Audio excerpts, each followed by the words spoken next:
মাজারও গেলে আমরা কই তুমি এমনি সুমুর যাও, এমনি মাথা ঠেকায় ফিরে দেখো না। তুমি মোহাম্মতি পড়ছো, মানুষকে তুমি সাজদা করতেছো। ভালো একটা কাজ করতে গিয়ে যদি বদনাম হয়ে যায়, আর হারাম একটা কাজ যদি মানুষ হারাম মনে করে, এটা গোপন হইল। ছাগল কোথাকার।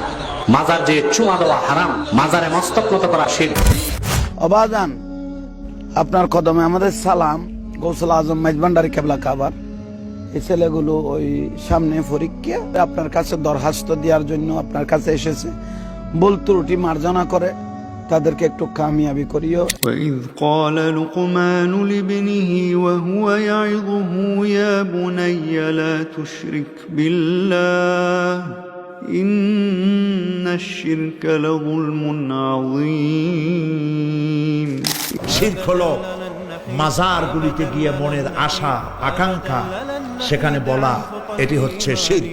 কোন মাজারে যাবেন না, কোনদিন যাবেন না, কোন প্রয়োজন নাই।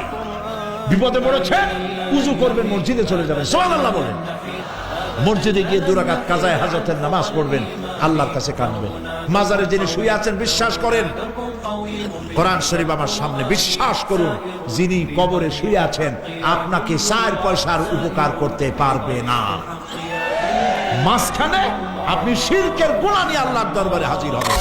কেউ ফিরে না খালি হাতে, খাজা তোমার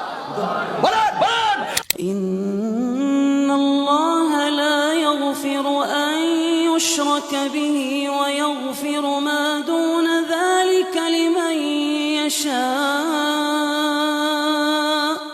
শিরক করছেন তো মরছেন। এজন্য খাজা বাবার দরবারেতে কেউ ফিরে না খালি হাতে, এগুলো বলবেন কখনো?